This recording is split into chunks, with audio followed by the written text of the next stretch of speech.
A muchos de ustedes seguramente les suena la marca Aluminios del Uruguay. Es una grifa histórica en el país.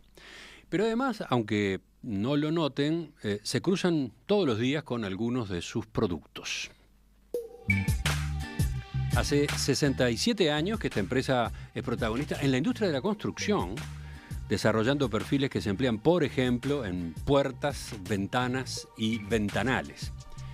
Al mismo tiempo, y esto se conoce menos, produce envases flexibles para alimentos y bebidas que ustedes consumen y blisters de numerosos medicamentos.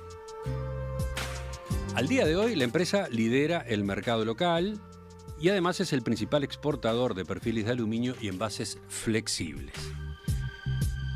En este año 2024, Aluminios del Uruguay ha ido presentando nuevas tecnologías en aberturas, mientras en lo interno inicia una nueva etapa con un nuevo gerente general que releva a quien fue el líder de la firma durante 3 décadas.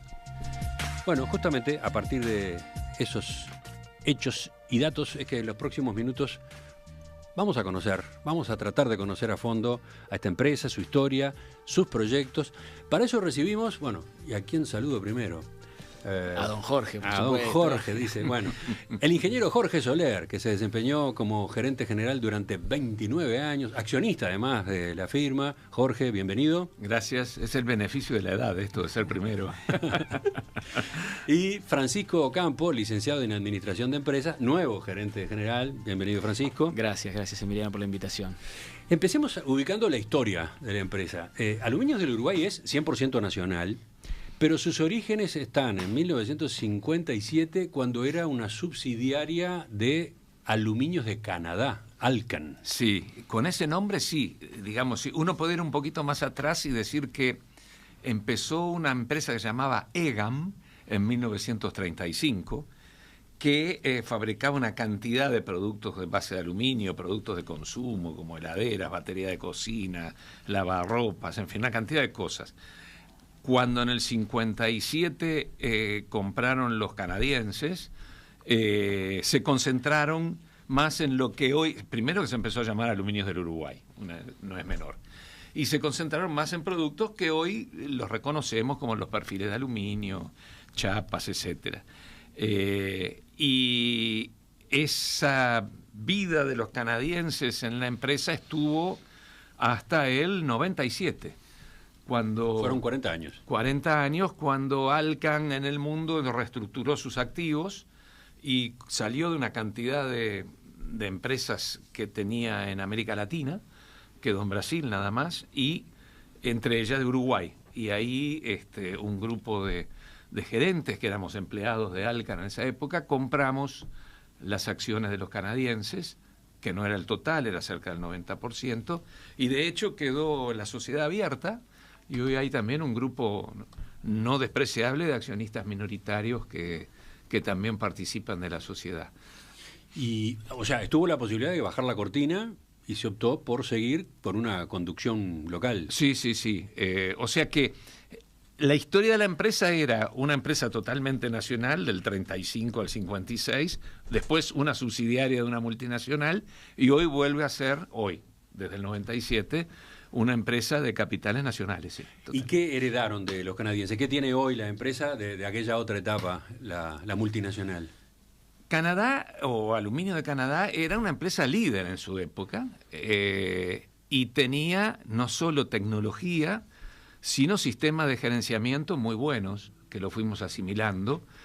Y uno cuando se van los anteriores propietarios, empiezan los nuevos, generalmente dice, ahora vamos a hacer las cosas a nuestro modo. Pero también descubrimos que el modo en el cual se venían haciendo las cosas era bueno.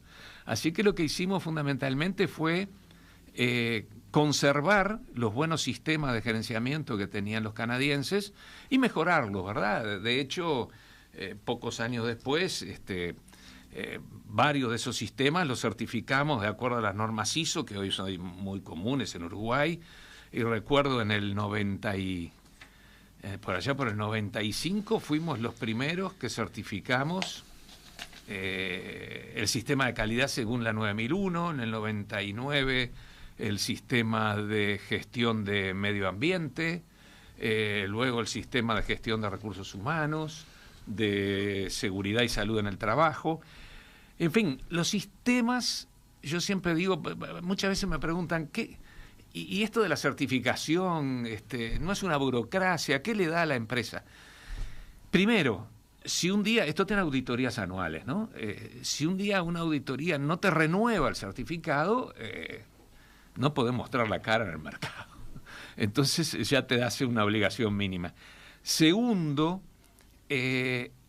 estamos dentro de ciertos carriles, siempre hay una persona que se encarga de los sistemas, que te obligan a recordar las cosas que muchas veces la gente no le gusta hacer, ¿no?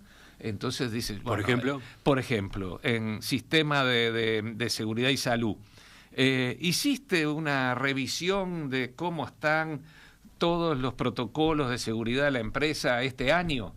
Y muchas veces antes la hacías un año, no la hacías. Ahora la tenés que hacer todos los años. En calidad, revisaste si la rastreabilidad de los productos es total. O sea, si alguien reclama un producto final, podés decir de dónde salió la materia prima, cuándo se hizo, quién la hizo. Bueno, esas cosas que no te afectan el día a día, si no tenés esos sistemas, que los tenés que recertificar periódicamente, a veces se van diluyendo y perdés una cultura que no se ve en el día a día, pero que es una base y un sustento de la organización, ¿no? Francisco, que es nuevo, entre comillas, ¿cuánto tiempo en el cargo? En el cargo 2 años y medio ya.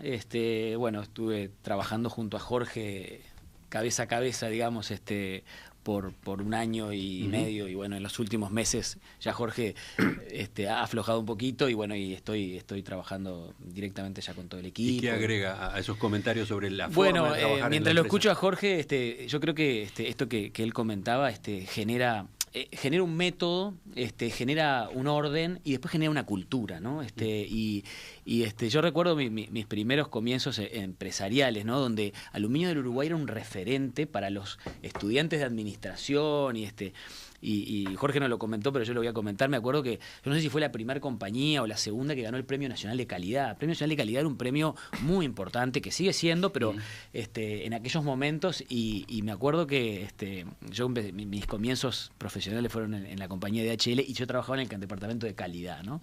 Y Aluminio del Uruguay era un referente, y seguíamos los pasos. De hecho, después nosotros también nos postulamos al Premio Nacional de Calidad, lo ganamos, pero al final termina siendo esto que dice Jorge, ¿no? Es cómo ordenamos la compañía, generamos un método, y nos acordamos que después el método hace el hábito y el hábito hace la cultura, ¿no? Entonces, a partir de ahí, creo que toda esa historia que dejaron los canadienses y que hoy se continúa, ha hecho y ha construido de alguna manera la marca Aluminio del Uruguay, y no solamente la marca publicitaria, sino el prestigio que hay atrás de una marca, ¿no? Es decir, ese valor que tienen las compañías, no por la inversión publicitaria que tienen, sino por el trabajo y el producto que sacan en el mercado, ¿no? Ya vamos a volver a eso, pero a ver, líneas de producción, perfiles de aluminio, ya quedaron mencionados, ¿no? ¿Siempre fueron lo principal en Aluminio del Uruguay?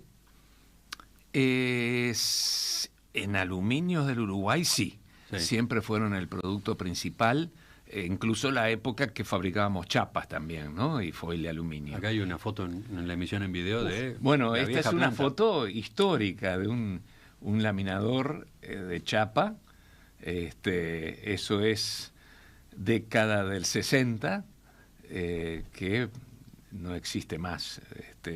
Para tener una idea, yo trabajé 4 años en Alcan, en Brasil, en San Pablo.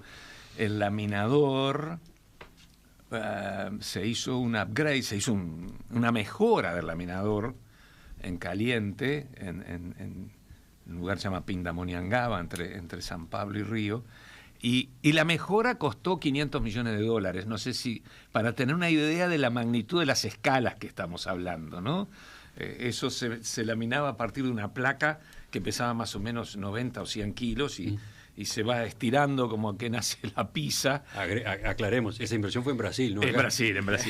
Y sigue siendo en Brasil. Ahora, mi pregunta es, para ir ubicando al oyente, los perfiles, ¿qué destino tienen? Ya mencionamos, construcciones es el más conocido, entre comillas, para las aberturas, pero no solo, ¿no? En el mercado uruguayo yo te diría que más del 90% está dedicado a la construcción. Bueno, en forma de aberturas o fachadas vidriadas, barandas, lo que sea. En las exportaciones también hay usos industriales. En el mundo hay muchos usos industriales de los perfiles. En Uruguay no tenemos ese mercado, pero el transporte es uno, carrocerías de ómnibus, camiones, furgones, llantas de bicicleta. Bueno, y en el mundo el transporte de ferrocarril, etcétera, tiene un consumo de perfiles de aluminio muy grande. Pero acá, en el mercado local, yo diría también en Argentina y en Brasil, la mayoría del destino de los perfiles es para el sector de la construcción. Uh-huh. ¿De dónde viene la materia prima? ¿Uruguay no produce aluminio? No producimos aluminio. Por eso yo siempre digo que somos una empresa como en Orsay, porque tener una industria metalúrgica en Uruguay es medio raro, pero bueno, viene de Brasil, un gran productor de aluminio. Viene de Emiratos Árabes, también un productor importante, básicamente de esos dos lugares. Y viene de esa forma que estamos viendo en pantalla. Esos son los barrotes. Tubos o barrotes. Barrotes, ¿no? Son barrotes macizos, eso se corta en trozos de más o menos de medio metro de largo, pasa por un horno que se precalienta y entra en lo que se llama la prensa de extrusión horizontal. Extrusión. La extrusión es como la máquina de hacer churros.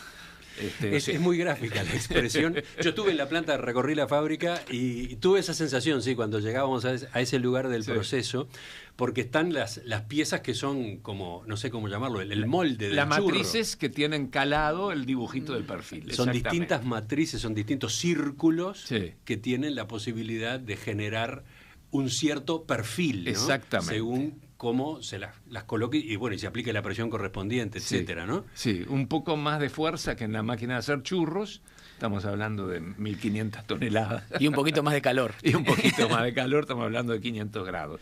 Y entonces la máquina genera eso, un larguísimo churro, entre comillas, de aluminio. Exactamente. Que tiene distintas formas. Perfecto. Una de las características diferenciales del aluminio es que tú puedes hacer formas diferentes, muy intrincadas, que es muy bueno para hacer aberturas, porque, por ejemplo, en madera cuesta mucho hacer todos esos recovequitos para poner el burletito, esto y lo otro, el cierre. En aluminio tú podés hacer el dibujito que quieras para poner sus accesorios, las ruedas, los cierres, lo que sea, y es muy fácil cambiar de un diseño a otro. Entonces eso lo hace un elemento muy adecuado para hacer, por ejemplo, ventanas y puertas.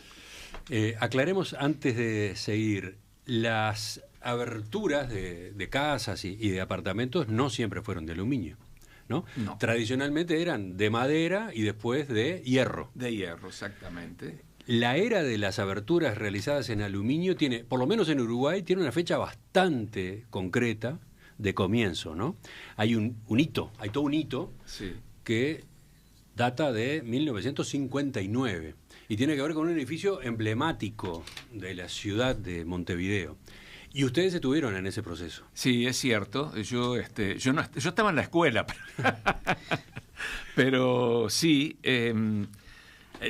La historia, yo tuve la suerte de que me contara la historia del arquitecto López Rey, que hizo un libro sobre el arquitecto Sichero, cuando estaban haciendo el Panamericano. Entonces habían empezado a colocar aberturas de hierro, que era lo normal en la época. Entonces la anécdota es que él estaba con Sichero viendo cómo se colocaban las aberturas. Había viento en el Panamericano, siempre hay viento. Y aquello era un trabajo impresionante, un peso descomunal por el tamaño de las ventanas. Y dice que Sichero dijo en un momento, no, esto no va. Entonces, no me acuerdo si Sichero mismo, alguno de ellos había estado en Europa y había visto cómo el aluminio había incursionado ya en las aberturas. Aclaremos, primera ventaja del aluminio por sobre el hierro, el peso, ¿no? El peso, entre otras cosas. Entonces decidieron hacerlo acá. Se ve que se pusieron en contacto con Aluminios del Uruguay de la época, con un carpintero que era también un diseñador, y entonces hicieron las maquetas en madera de lo que querían de perfiles, y Aluminios del Uruguay en esa época construyó las matrices y hicieron los perfiles con que construyeron las primeras ventanas en serie, llamémosle así, para un edificio, ¿no? Sí, porque después antes seguramente enseguida, había experiencias, seguramente se habían hecho ventanas para una casa, para alguna vivienda. Exactamente, pero no era popular el aluminio como material para las aberturas. El salto se da con el edificio Panamericano. Panamericano, después vino enseguida acá enfrente. Y a continuación el edificio Ciudadela, primo hermano del Panamericano, del mismo arquitecto. Ahí me enteré que el edificio Panamericano en realidad iban a ser 2 edificios y terminó haciéndose uno solo. Hoy al lado hay otros. Pero bueno, una anécdota muy interesante que si la gente lo quiere ver, hay un libro muy lindo que el arquitecto López Rey relata toda esa vida profesional de Sichero, y hay un capítulo dedicado al edificio Panamericano. Esas aberturas de aluminio evidentemente eran más fáciles de subir e instalar en una obra tan complicada como aquella, en un lugar con esa altura y con ese viento, ¿no? Totalmente.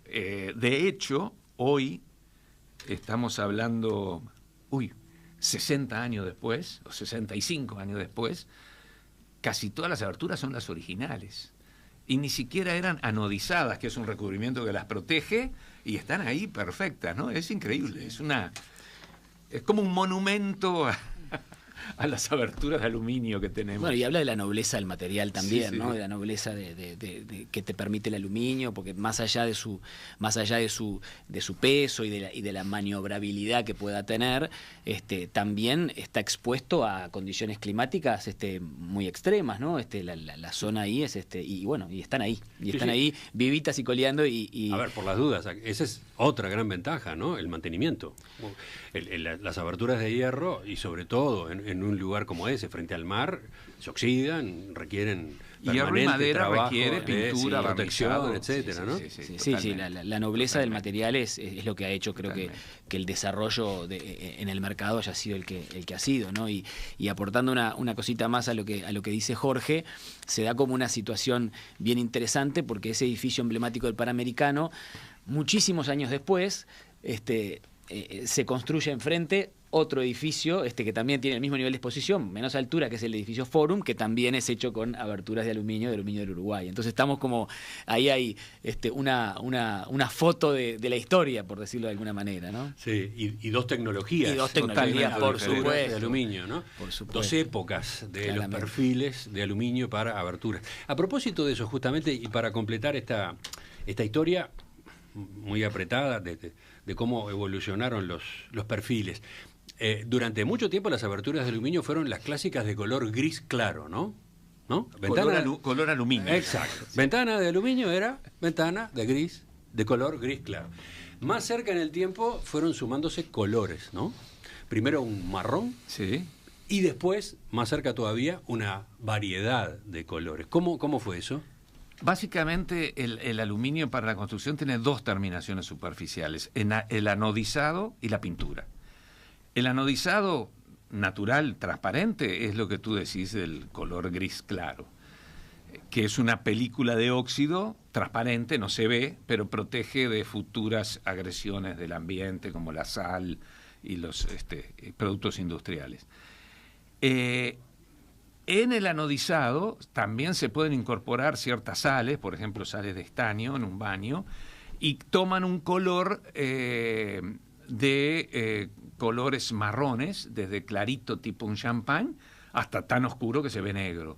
Eso también se ha visto ya desde hace unos 40 años en el mercado. Pero lo que irrumpió hace unos 20 años con una fuerza cada vez mayor es la pintura, que le da al arquitecto la posibilidad de la variable color para acomodarlo, digamos, con el espíritu del diseño de la vivienda o del lugar donde quiere colocar las aberturas. Y la pintura hoy en día sí ya pasó a ser la mayor incidencia en la terminación superficial, son perfiles pintados. nosotros ofrecemos, y la mayoría del mercado también, dos colores básicos, que son el blanco y el negro, que están generalmente en stock, pero a pedido se pueden hacer otros colores, ¿verdad? Para obras importantes se hacen bajo pedido. De hecho, hemos lanzado últimamente un nuevo color que es el gris microtexturado, tratando también de generar esas inquietudes que tienen nuestros clientes, consumidores finales y carpinteros también, y arquitectos, de generar una diferenciación en color, ¿no? Ese es siempre dentro de la gama de colores oscuros, porque es lo que hoy está en tendencia. Sin entrar en demasiados pormenores técnicos, creo que conviene agregar que en esta evolución de los perfiles para aberturas no ha habido solo cambios en el exterior, ¿no? También ha habido cambios en el perfil mismo, ¿no? Por ejemplo, sumando valores por el lado de la resistencia a los efectos de su utilización en determinados ambientes, ¿no? ¿Cómo es eso? ¿Cómo juegan los perfiles de aluminio desde el punto de vista de la aislación térmica, de la aislación acústica? A ver, si uno pudiera pensar en una característica del aluminio en las aberturas que no es de las mejores, es que el aluminio es un gran conductor de la electricidad y del calor. Entonces, ¿qué pasa? En lugares donde las temperaturas exteriores son muy extremas, si en invierno está muy frío, el perfil está frío, y a uno no le gusta que el perfil esté frío del lado de adentro de la casa. Entonces, lo que se desarrolló, y nosotros lo empezamos a fabricar hace un par de años, es lo que se llama la rotura del puente térmico, una palabra media estrambótica, pero ¿qué quiere decir? Que el perfil que uno ve, que parece el mismo cuando está instalado en la ventana, en el medio tiene una varilla de material plástico, una poliamida, y en realidad son dos perfiles de aluminio. Está el pedazo de afuera, la varilla aislante en el medio y el pedazo de adentro. Entonces, ¿qué pasa? Afuera estás a 10 grados, como hoy, y adentro tu casa está a 22, pero entonces sí, el perfil de afuera está a 10 grados, el perfil de adentro está a 22 o 20. Y eso hace que la pérdida de energía térmica sea mucho menor. Es decir, desde que empezó a ser la conservación de energía un factor importante, eso en los perfiles y el doble vidriado en el vidrio de la ventana son los dos factores claves para evitar la pérdida de calor de adentro de la casa, ¿no?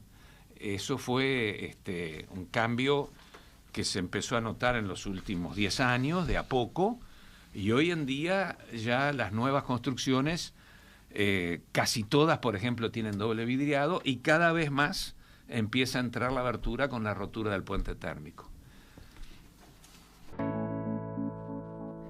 Aluminios del Uruguay, su historia, su presente, el futuro. De eso estamos conversando esta mañana con el nuevo gerente general, Francisco Ocampo, y con quien desempeñó ese cargo durante 29, 30 años, el ingeniero Jorge Soler.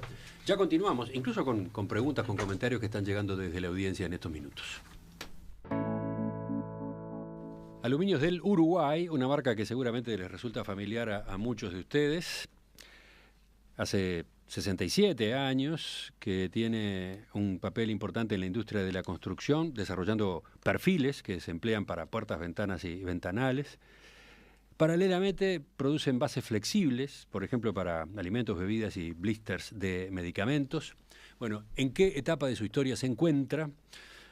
¿Cuáles son los desafíos que tiene por delante? De eso estamos conversando esta mañana con el ingeniero Jorge Soler, ingeniero mecánico, ex gerente general, acaba de retirarse después de 29 años, y Francisco Ocampo, licenciado en Administración de Empresas, nuevo gerente general. Hay varios oyentes que asocian nombres.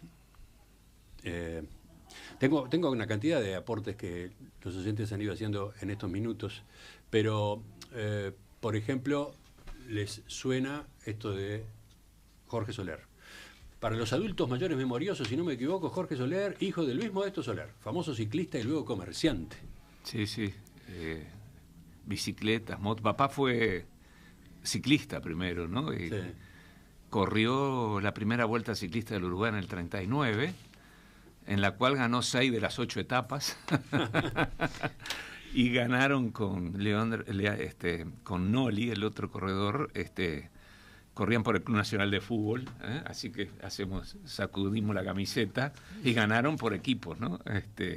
y primero también Noli y tercero mi padre. Sí, una historia que si uno la ve en algunas fotos que están en casa, es otro mundo, ¿no? Carrera con etapas de barro, donde llevaban la bicicleta al hombro, cruzaban los arroyos, algo muy interesante. No, y además toda una etapa como comunicador también, ¿no? Bueno, Las después estuvo en la radio y de televisión. Creo que en su momento era la persona que había hecho más vueltas ciclistas. Efectivamente, entonces este Soler es hijo de aquel Soler. Sí, sí. Bueno, y otros destacan que este Soler se dedica al karting. Bueno, me dedicaba.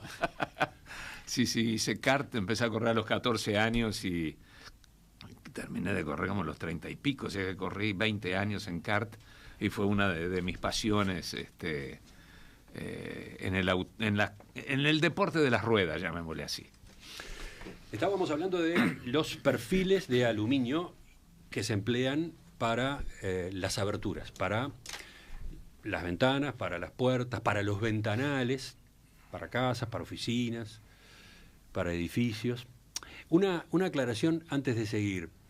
Ustedes en Aluminios del Uruguay no son los que fabrican las ventanas o las puertas, ¿no?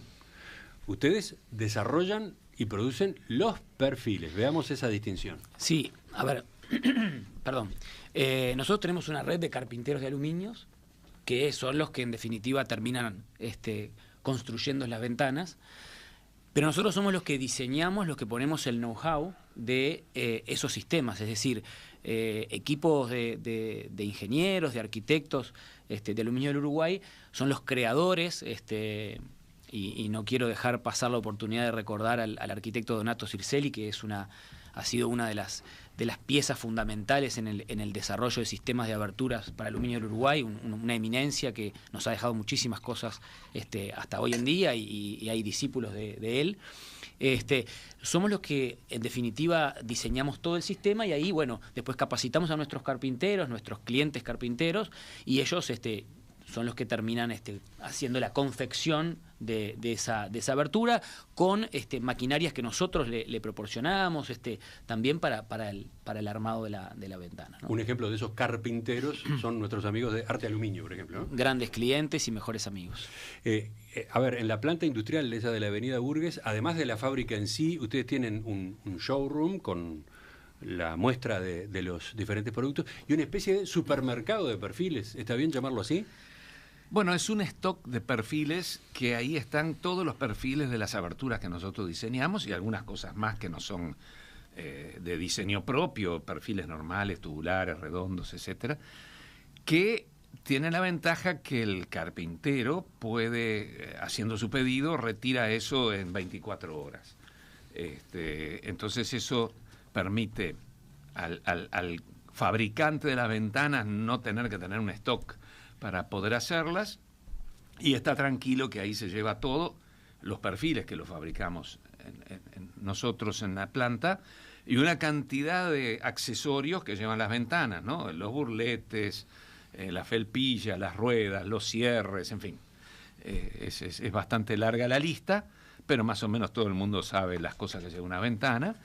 Entonces ahí y se lleva todo lo que precisa para armar la ventana, menos el vidrio, que después él lo coloca, lo hace cortar a medida y lo coloca y después instala la abertura en la obra, que también no es una cosa menor, ¿no? Así que ese sí, ahí sí hay un gran stock de perfiles de aluminio y de productos que no se fabrican acá, la mayoría se importan para completar la fabricación de la abertura. Hemos hablado entonces de Aluminios del Uruguay como el fabricante de los perfiles, hemos hablado de los carpinteros de aluminio, que son los que hacen las aberturas con esos perfiles. Nos falta mencionar a los arquitectos, ¿no? Que son los que diseñan un edificio, por ejemplo. Y en ese sentido quiero preguntarles, las tendencias nuevas del diseño arquitectónico vienen desafiando a este rubro, ¿no? Vaya. Le han ido exigiendo nuevas prestaciones. Pienso, por ejemplo, el tamaño cada vez mayor de los ventanales o las fachadas cortinas, ¿no? Sí, efectivamente. Bueno, nosotros trabajamos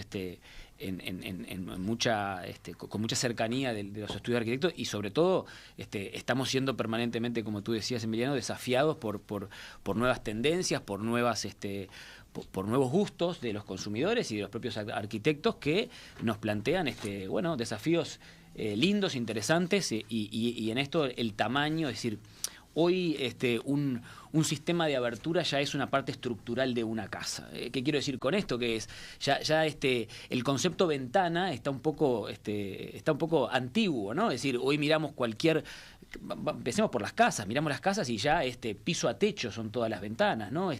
O todos los sistemas de abertura. A mí me gusta mucho llamarle sistemas de aberturas. Y eso nos desafía a tener a poner know-how para generar tecnología que permita tener ventanas como tenemos hoy, que pueden tener hasta 3 metros de altura, ¿no? Y cuando miramos los edificios, cuando miramos las construcciones más grandes, entre sistemas de fachadas y también aberturas, nos encontramos con que somos parte de la estructura propia edilicia, ¿no? Sí, sí. Está bueno observar eso. Es muy común que una pared, toda una pared, termine siendo sustituida por una abertura, en definitiva, ¿no? Exactamente. Y ese ha sido ¿Y eso qué implica desde el punto de vista de los perfiles? ¿Qué implica desde el punto de vista justamente de Aluminio del Uruguay? Y bueno, implica desarrollar nuevos sistemas, estar ayornado con esas tecnologías. De hecho, nosotros hace pocos meses lanzamos al mercado un nuevo sistema dentro de la familia que nosotros tenemos, que nosotros llamamos la marca Suma. Es decir, Aluminio del Uruguay está intentando, y desde los últimos tiempos, en posicionar sus marcas de sistemas de abertura, porque creo que ahí está el valor, ¿no? del know-how, de tener un desarrollo y estar ayornado a las tecnologías. Y bueno, en este sentido, Suma es un sistema de abertura que permite alturas de 3 metros. Para eso hay que tener perfiles que tengan determinadas características para que puedan soportar la inercia, para que puedan soportar grandes pesos. Nuestro último sistema de aberturas, para que tengas una idea, soporta hojas de 200 y hasta 400 kilos. ¿Cómo hojas? Hojas se le llama lo que es lo que corre de la ventana. No sé si Jorge tiene una mejor definición, pero sí, sí. Entonces eso es lo que, y eso con el peso del vidrio llega a pesos de 200 y hasta 400 kilos. Entonces hay que desarrollar tecnologías que tienen que ver con los perfiles y tienen que ver con los accesorios, con cómo hacemos el rodamiento, por ejemplo, de ese tipo de hecho, en este caso nosotros hicimos un desarrollo con un sistema de accesorios alemán de la compañía Rotofrank, que permite esa tecnología, ¿no? Sí, la última versión de Suma tiene una cosa muy interesante. En las ventanas corredizas, que son las más usadas en Uruguay, al contrario de cuando uno va a Europa, que generalmente son ventanas batientes, ¿no? Que uno cierra así o cierra... pero sí, con eje empuja, vertical, digamos, o con eje horizontal. Ahí está. Pero son no batientes. Corrediza, porque la ventana corrediza, por mejor diseñada y hecha que esté, siempre termina entrando un poquito de aire, ¿no? En fin. Entonces, ¿cómo se solucionó eso? Esta es la primera vez que la ventana es totalmente hermética, porque tiene un accesorio que hace que la hoja, cuando va a cerrar, que corre, como cualquiera, pero en el momento de cerrar, empuja y cierra como digo yo, como la puerta de la heladera, con un burlete totalmente que lo circunda. Entonces es imposible que pase aire o agua en ese caso. Y esto es una tecnología relativamente nueva, que es una de las consecuencias, que a veces buenas, de la gran competencia extranjera que tenemos acá, en la cual vimos y digo, esto está bueno, vamos a hacerlo en Uruguay, ¿no? Esa era la pregunta siguiente, ¿no? ¿Qué lugar ocupa hoy Aluminios del Uruguay en el mercado de nuestro país en la construcción? ¿Qué competencias tiene? Bueno, ahí nosotros tenemos una porción mayoritaria de mercado a través de los sistemas de aberturas, y realmente es un mercado que está competido, que está competido principalmente por mercados. China es un mercado que nos compite mucho. No por otros fabricantes uruguayos.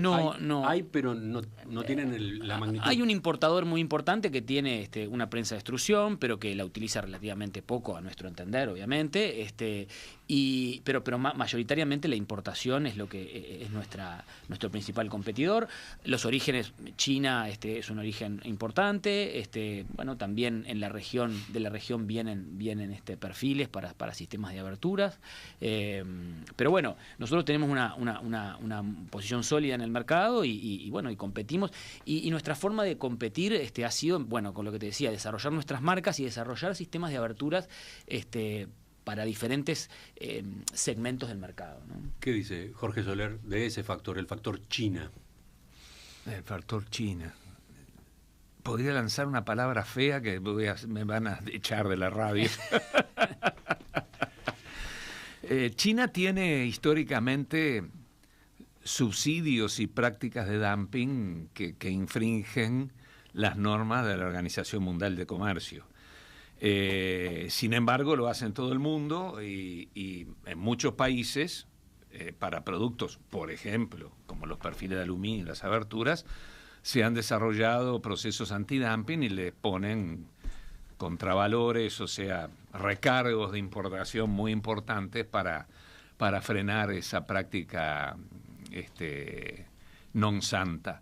En Uruguay eso no se ha hecho, es difícil, los chinos tienen muchos vericuetos con sus subsidios locales y federales, llamémosle así, pero nosotros lo que estamos haciendo con razonable éxito es diferenciarnos por el producto, no por el perfil.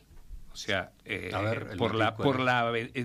yo lo que siempre digo es que cada vez vendemos más ventanas sin fabricar las ventanas.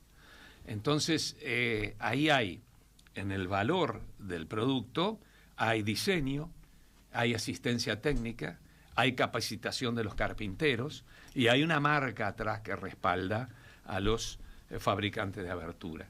Y eso es importante a la hora de presentarse frente al consumidor, que cuando le dicen, o a veces no tanto, sospecha que la abertura está hecha con perfiles importados de China, en fin, no se siente tan respaldado como que son productos fabricados acá en Uruguay. No, y agregando algo más de lo que dice Jorge, creo que el factor conocimiento del mercado y de la tecnología, a ver, cuando digo conocimiento del mercado me refiero, Uruguay tiene particularidades climatológicas que hacen de que los sistemas que hemos desarrollado por años, los prevean y los tengan en cuenta, ¿no? Es decir, yo aprendí una terminología cuando hace un tiempo, cuando recién arrancaba, que es en Uruguay llueve de abajo hacia arriba. Wow, digo, esto sí que suena, eso sí que es algo nuevo, ¿no? Y eso tiene que ver con el viento, ¿no? Es como el agua, y a ver, y también algo trivial, ¿no? Es decir, claro, ¿quién va a decir que una ventana le va a entrar agua? Si las ventanas están hechas para que no entren agua, y en realidad no es trivial, hay una tecnología atrás que hace de que eso ocurra cuando los factores climáticos se empiezan a poner extremos en un momento que estamos viviendo donde cada día son más extremos o más complejos o más raros, ¿no? Entonces, ese es el valor de nuestros técnicos, el valor de nuestro know-how, y eso es lo que nosotros tratamos de diferenciar, como decía Jorge, ¿no? Ahí está el punto. Enseguida completamos la entrevista con Jorge Soler y Francisco Campo a propósito de Aluminios del Uruguay, su momento y los planes, porque no hemos dicho nada de esa otra línea de producción que ustedes tienen, la de los envases flexibles. Me interesa saber cómo está la exportación, bueno, y qué hay para el futuro. Yo decía que tengo varios mensajes, muchos mensajes de los oyentes con preguntas, con comentarios, algunos a propósito de lo que veníamos recién tratando, ¿no? Los perfiles de aluminio para aberturas. Y en cuanto a la competencia, Nico, por ejemplo, dice, se olvidan de el PVC, traído desde España, Alemania, otros países, compite en precio y, para mi entender, en calidad. Efectivamente, ¿no? También están las aberturas de PVC. Sí, las aberturas de PVC son un material o una abertura que está siendo muy utilizada, sobre todo en las zonas que tienen clima riguroso, por ejemplo, invierno fuerte, ¿no? Norte de Europa. Y tienen también menos sol, menos ultravioletas. ¿Cuál es la ventaja del aluminio como material frente al PVC? Es que el los rayos ultravioletas, de alguna forma más rápido, más temprano, dependiendo de la calidad del pigmento y del PVC, terminan degradándolo. Uno va unos años después y el color no es el mismo que tenía y se vuelven más rígidos y se rajan o se quiebran los perfiles de PVC. Eso no le pasa al aluminio. Pero por otro lado el PVC tiene la ventaja de ser aislante térmico, no conductor térmico. Entonces no precisa estos inventos que hacemos nosotros con la rotura de puente térmico y todo eso. Así que bueno, pros y contras, ¿verdad? Y creo que depende mucho, sí, de el tipo de clima, de zona en la cual está instalada la abertura. Para charlar a propósito de perfiles de aluminio, creo que necesitaríamos media hora más. El tema es muy interesante, el tema tiene una cantidad de puntas. Quizás tengamos oportunidad de volver sobre él en otros reportajes que tengo ahí previstos, pero pasemos por lo menos a mencionar de manera breve la otra línea de producción que tiene Aluminios del Uruguay, que es la fabricación de envases flexibles. Tiene otro nombre esta unidad de negocios, ¿no? Ecoflex. Ecoflex, exactamente. Ecoflex. Existe hace 40 años. Por lo menos así, en un trazo rápido, ¿de qué se trata? Bueno, se trata de una unidad de negocios que tiene la compañía, que trabaja sobre los envases, básicamente sobre los envases que requieren el aluminio como una barrera o una para la protección del producto. También hacemos algunos otros tipos de productos que tienen que ver con el plástico, pero nuestro fuerte es el aluminio. Y ahí, bueno, tal vez cada uno de los oyentes cuando abre su manteca, bueno, nuestro aluminio está ahí en su manteca. Trabajamos para la industria del café también. También para la industria tabacalera también se trabaja con el aluminio, es decir, todo aquello que requiere una cierta protección del material, bueno, nosotros y ahí trabajamos en el mercado interno y también en exportación. Ahora en pantalla estamos viendo ejemplos, uno de ellos los blisters. Bueno, los blisters también es un segmento, de negocio que tenemos con mucho desarrollo. Nosotros lo que fabricamos es el aluminio que recubre o que cierra el blister, por decirlo de alguna manera, que también necesita al aluminio como material noble, digamos, para su conservación del producto. ¿Cuánto pesa esta unidad de negocios en comparación con la otra, la de los perfiles de aluminio, en el caso de Aluminio del Uruguay? Ecoflex importa más o menos, digamos, representa una cuarta parte de la facturación de la empresa. Es 3/4 de perfiles y sus accesorios y 1/4 de Ecoflex. La diferencia que Ecoflex tiene, sí, en su cartera, una incidencia de las exportaciones mayor que la de los perfiles. No habíamos mencionado todavía esto. Sí. Aluminio del Uruguay también exporta, ¿no? Exactamente. Ecoflex, si uno mira hoy su cartera de productos, diría que probablemente del orden del 40% se exporta y el 60% es mercado local. Exportamos a la región, ¿no? Básicamente Argentina y Paraguay. Algunas cosas también a veces van para Bolivia, Ecuador y otros. Pero el cliente más grande de Ecoflex es Argentina, en productos que sí, que tienen foil de aluminio. Entonces, pero yo siempre digo que es un negocio muy divertido, porque cuando uno va a la planta y habla con el responsable de la planta, y dice, ¿qué estás haciendo? Y está en una impresora, por ejemplo, te dice, bueno, hoy estamos haciendo la mayonesa. Ayer hicimos la manteca, pero la gente dice, los bombones. ¿Estos tipos qué hacen acá adentro? Pero es la forma de decir, estamos fabricando embalaje para manteca, para mayonesa. Están las etiquetas, que ahí no hay aluminio, las etiquetas de los refrescos. Bueno, mencionamos el sector farmacéutico. Es un rubro que en Aluminios del Uruguay se diferencia del otro por su estabilidad, ¿no? El de los perfiles de aluminio depende más de las oscilaciones que puede tener la industria de la construcción, por ejemplo. Totalmente, y esto es producto de consumo, que sí, es más estable,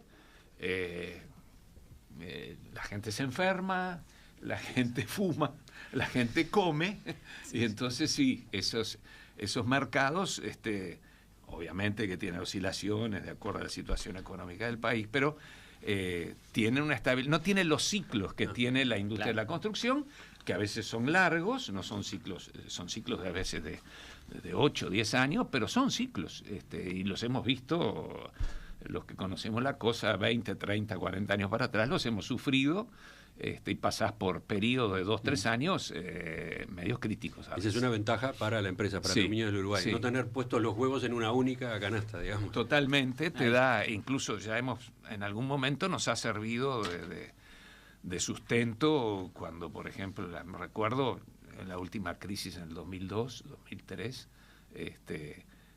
que la actividad de la construcción estaba casi parada y la demanda de aluminio, por supuesto, para aberturas también.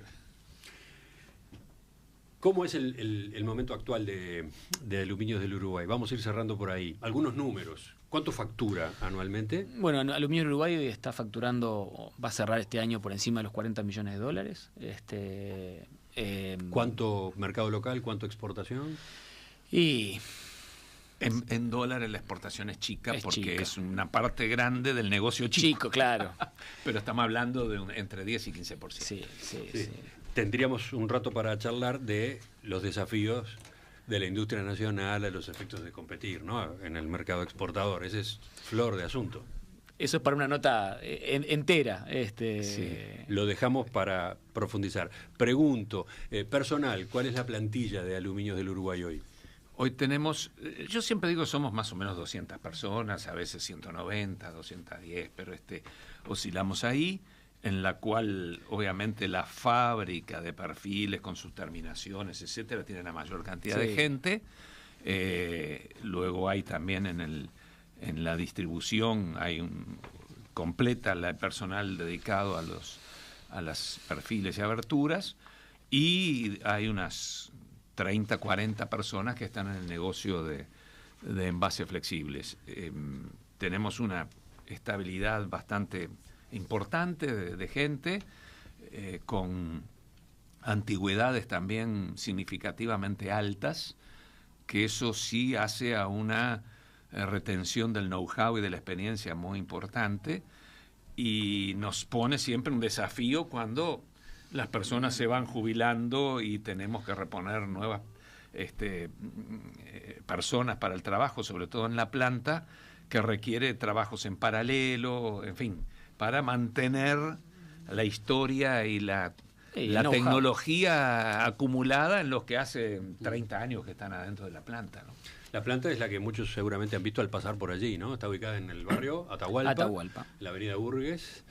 Grande, ¿no? Tiene su tamaño. ¿Cuántos metros? 20.000 metros cuadrados. Sí.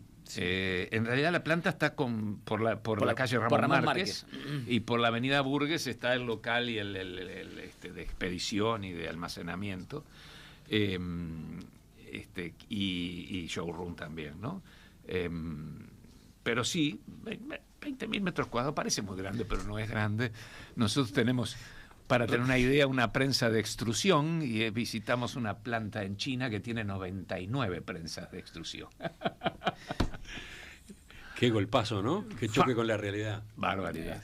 En el final, ahora sí, se está retirando Jorge Soler, está asumiendo plenamente el cargo el nuevo gerente general. ¿Qué más? ¿Cuál es el futuro, por lo menos a corto plazo, de Aluminios del Uruguay? Bueno, a ver, yo creo que Aluminios tiene un valor de marca, una imagen, un prestigio, y creo que el principal desafío que tenemos es apalancarnos en eso para seguir desarrollando la compañía. Estamos convencidos de que tenemos un valor diferenciador, y que tiene que ver con cosas que hemos hablado en esta charla, que tiene que ver con el know-how, que tiene que ver con el conocimiento, y que tiene que ver con la cercanía que tenemos con los clientes, con la cercanía que tenemos con los arquitectos, pero también hay un futuro que nos desafía a estar cada vez más cerca del consumidor final, ¿no? Y ahí es donde creo que tenemos que apalancarnos y tratar de trabajar en eso. Es decir, ya Aluminios viene trabajando en el desarrollo de sus marcas, con inversión publicitaria, pero no es solamente eso, sino también que el sistema de abertura sea de elección a la hora de que un consumidor haga su casa o que elija un departamento. Es decir, que no quede en un tema constructivo, ¿no? Es decir, yo siempre digo, pongo el mismo ejemplo. Que no quede solo entre el arquitecto y los constructores. Exactamente, que como pasa habitualmente, cuando alguien va a hacer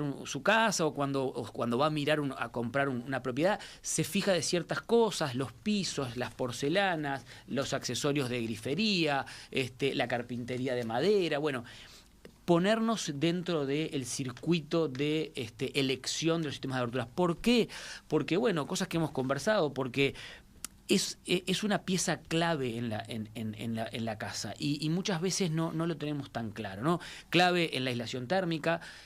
Creo que hay que seguir desarrollando la conciencia de la aislación térmica y de la eficiencia energética que traen los sistemas de aberturas, pero está el tema del agua, está el tema del ruido, de la aislación acústica, y también está lo estético, lo que hablábamos hoy, es decir, hoy los sistemas de aberturas son paredes que reflejan hacia el exterior, y creo que es muy importante ponerlo en el lugar que merece. Y ese creo que va a ser el desafío que tenemos para adelante. Jorge Soler, ex gerente general, pero vinculado en el futuro a la empresa por otras vías, ¿no? Por su condición de accionista. Francisco Campo, nuevo gerente general. Gracias por visitarnos esta mañana. Gracias, Emiliano, por recibirnos. Un placer. Gracias a ustedes. Quedan una cantidad de temas abiertos igual. La seguimos. Sí.